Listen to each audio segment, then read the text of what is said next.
Hello guys, welcome back కావచ్చు అమ్ములు princess channel. Guys, ఇప్పుడైతే తమ్నేల్లో పెట్టిన ప్రకారం ఏపీ ఐసెట్ కౌన్సిలింగ్ 2024. సో మనకి చాలా ఎదురు చూస్తున్నారు. సెకండ్ కౌన్సిలింగ్ డేట్స్ అయితే రిలీజ్ చేసేసారు. అసలు ఏంటో మీది పెద్ద కన్ఫ్యూజన్గా ఉంది చెప్పాలంటే. సో అసలు ఎంత డిలే అవ్వాల్సింది, ప్రతి ఇయర్ ఎంత డిలే అవుతుందో. మీకు ఫస్ట్ కౌన్సిలింగ్ అవ్వడం ఆలసి అమ్మటనే రిలీజ్ చేశారు. మీరు చాలా చాలా గుడ్ స్టూడెంట్స్ అనమాట, లక్కీ స్టూడెంట్స్ అనమాట. సో కొన్ని ఇంపార్టెంట్ గైడ్లైన్స్ ఉన్నాయి. అసలు ఎవరు చేసుకోవాలి రిజిస్ట్రేషన్, ఎవరు చేసుకోకూడదు కూడా నేను వీడియోలో అయితే క్లియర్గా చెప్తాను. సో వీడియోని అయితే ఫస్ట్ నుంచి లాస్ట్ వరకే చూడండి. సో ప్లస్ దయచేసి నేనేం అడుగుతానంటే మిమ్మల్ని ఒక చిన్న రిక్వెస్ట్, ఎందుకంటే చాలామందికి తెలియదు ఇంకా సెకండ్ కౌన్సిలింగ్ డేట్స్ పడ్డాయా లేదా అని చెప్పి కన్ఫ్యూజన్లో ఉన్నారు. సో దయచేసి మీరు ఈ వీడియోని లైక్ చేస్తే ప్రతి ఒక్కరికైతే తెలుస్తుంది.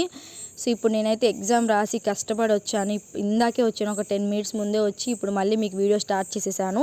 సో దయచేసి అయితే మీరు లైక్ చేయండి, వీడియోని షేర్ చేయండి, సబ్స్క్రైబ్ చేయండి. ఇప్పుడైతే మన వీడియోలోకి అయితే వెళ్ళిపోదాం. ఫస్ట్ అయితే డేట్స్ చూద్దాము. ఓకేనా, ఇంపార్టెంట్ డేట్స్ ఏమి ఇచ్చారో ఫస్ట్ అయితే చూద్దాము. ఓకేనా,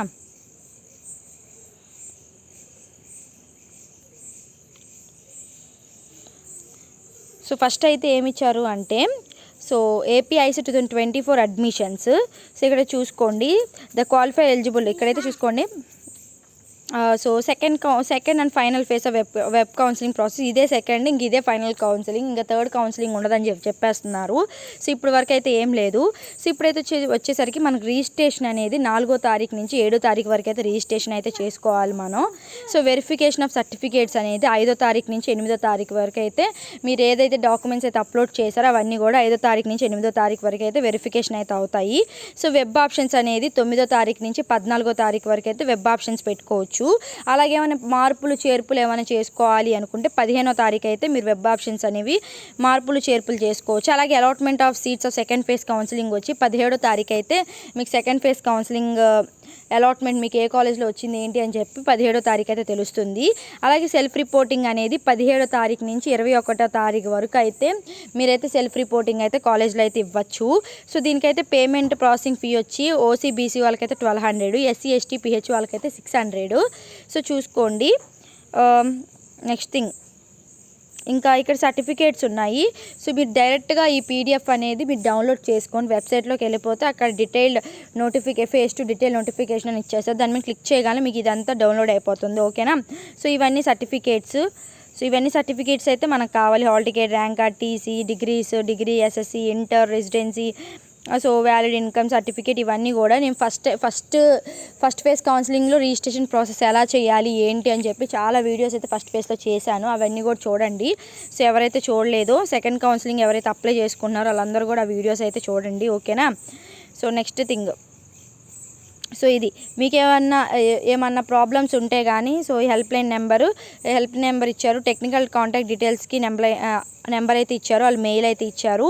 సో వీటికి అయితే కాల్ చేసి మీరైతే కనెక్ట్ అవ్వచ్చు. ఓకేనా, సో అందరికి వచ్చే క్వశ్చన్ ఏంటంటే, ఇప్పుడు పెద్ద క్వశ్చను. సో డేట్స్ అయితే చెప్పేశాను. సో ఇంపార్టెంట్ గైడ్లైన్స్ అన్నీ కూడా చదవండి. ప్రతి ఒక్కటి మీరు చదవాలి. గైడ్లైన్స్ అన్నీ కూడా మీరు చదవాలి. ప్రతి ఒక్కటి తెలుసుకోవాలి మీరు చదివి. ఓకేనా, ప్రతి ఒక్కటి A to Z మీరు ఈ పీడిఎఫ్ మొత్తం చదవండి దయచేసి. ఎందుకంటే మీరు ఒక పీడిఎఫ్ చదివితే మీకు ఒక క్లారిటీ వస్తుంది. ఓకేనా, సో ఒక క్లారిటీ అనేది రావాలి అంటే మీరు మొత్తం చదవండి. అవే ఇంపార్టెంట్ గైడ్లైన్స్ అనేవి. సో ఎవ్రీథింగ్ చదవాలి మీరు. ఓకేనా, ఎందుకంటే మనం ఒకటానికి అప్లై చేసేటప్పుడు మస్ట్ అండ్ షుడ్గా కింద నుంచి పైదాకా మొత్తం పీడిఎఫ్ అనేది ఒకసారి చదివితే కానీ మనకు ఒక క్లారిటీ అనేది రాదు. ఓకేనా, సో ఇది నెక్స్ట్ థింగ్ ఏంటి అంటే, అందరికి వచ్చే పెద్ద డౌట్ ఏంటంటే ఎవరు చేసుకోవాలి రిజిస్ట్రేషన్, ఎవరు చేసుకోకూడదు అని చెప్పి అడుగుతున్నారు. సో రిజిస్ట్రేషన్ అనేది ఎవరైతే ఫస్ట్ కౌన్సిలింగ్ రిజిస్ట్రేషన్ కంప్లీట్ అయిపోయి డాక్యుమెంట్ వెరిఫికేషన్ కంప్లీట్ అయిపోయిందో, సో వెబ్ ఆప్షన్స్ అన్నీ పెట్టేసుకున్నారు కదా.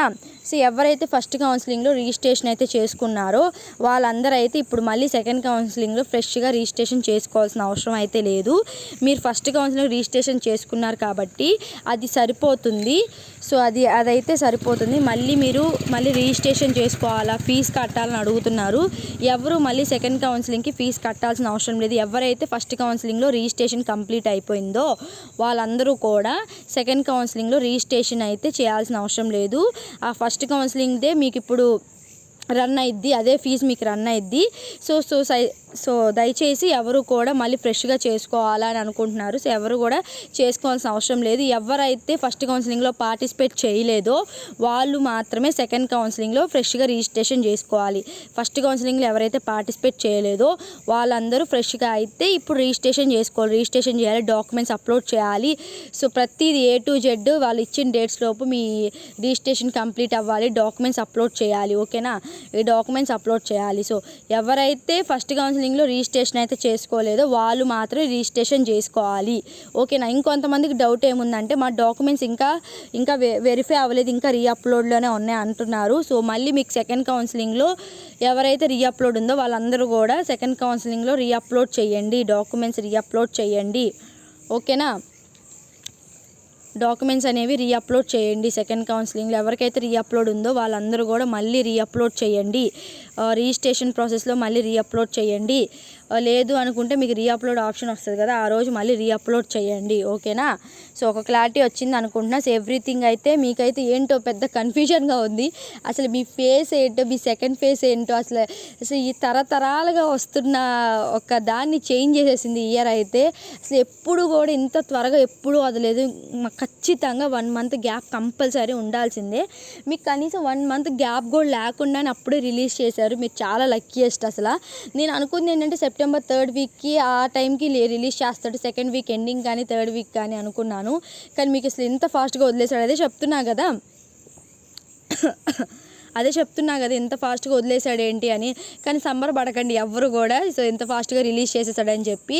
సో దీంట్లో రిలీజ్ చేసిన తర్వాత సీట్ అలాట్మెంట్ ఇచ్చే దగ్గర చాలా తిరకాసులు చేస్తాడు, చాలా కన్ఫ్యూజన్లు పెట్టి దాన్ని డిలే చేస్తూనే ఉంటాడు. సో ఎట్లా కాదన్నా సరే మీరు నవంబర్కే మీరు కాలేజీలకి చేరుకుంటారు. ఓకేనా. ఎట్లా కాదన్నా నవంబర్కి అయితే వెళ్ళడం అయితే జరుగుతుంది. నవంబర్ 2nd week ఆ టైంకి అయితే అవ్వడం అయితే జరుగుతుంది.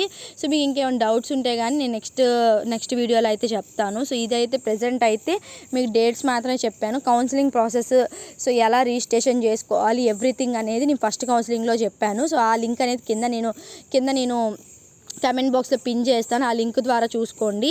సో ఆ లింక్ ద్వారా ఎలా రిజిస్ట్రేషన్ చేసుకోవాలి, ఫేసింగ్ ఎలా ఉంటుంది, లోపల ఎలా ఉంటుంది, సో ఎవ్రీథింగ్ ఆ రిజిస్ట్రేషన్ ప్రాసెస్ చూడండి దయచేసి. ఎందుకంటే మీకు A to Z తెలియాలి. ఆ రిజిస్ట్రేషన్ ప్రాసెస్ చూసి 1 by 1 అయితే చేసుకోండి. ఓకేనా. సో మీకు ఒక క్లారిటీ వచ్చింది అనుకుంటున్నాను ఈ వీడియోతో. అలాగే అందరికి వచ్చే క్వశ్చన్ ఏంటంటే, నాకు ఫస్ట్ కౌన్సిలింగ్లో ఒక కాలేజ్ వచ్చింది, కానీ ఆ కాలేజ్లో నేను సెల్ఫ్ రిపోర్టింగ్ చేయలేదు, నేను ఇప్పుడు వెబ్ ఆప్షన్స్కి ఎలిజిబుల్ అని అడుగుతున్నారు. ప్రతి ఒక్కరు ఎలిజిబుల్లే. మీకు ఆ కాలేజ్లో మీరు రిపోర్ట్ చేసినా రిపోర్ట్ చేయకపోయినా ప్రతి ఒక్కరు కూడా ఎలిజిబుల్లే, వెబ్ ఆప్షన్స్ పెట్టుకోవచ్చు. ఓకేనా.